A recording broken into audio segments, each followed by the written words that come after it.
Hi, I'm Henry Wong for Remax United Vision. We're here today to talk about what's happening in the current market. So right now we've just had the release of the Royal Commission investigating into the finance sector, the banks, insurance companies. We've also seen the banks tightening up on their lending, mainly for developments, for investments as well. So what we're seeing actually is from buyers is that banks are actually, instead of taking a benchmark to measure a buyer's expenses, they're actually really drilling it down as to how much takeaway you have each week. What's that $100 that you spend every week you take out in cash? All the little nitty-gritty stuff. They're getting really down to detail as to how you spend your money.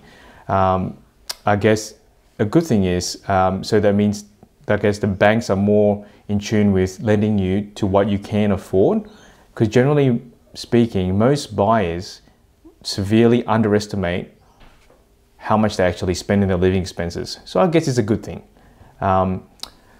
Also, because of that, you see, we're going to see, instead of having this many buyers, now we've actually got this many buyers. We're actually seeing less buyers in the marketplace. So good thing for buyers is that if you've got your finances in place, you actually have less competition. Now, on the other note, for sellers, now, because of all this, we have actually seen a slight correction in prices, not as much as Sydney and Melbourne. However, there is a bit of correction in prices, generally speaking, Brisbane-wide.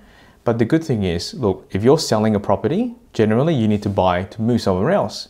So if you sell in a market that you may not get your dream price, chances are whoever you're buying from, they probably won't get their dream price either. So whether the market goes up, goes down, it doesn't matter when you sell. So on that note, I guess, whether you're buying or you're selling, you're doing it for your own reasons. And it doesn't really matter how the market's going.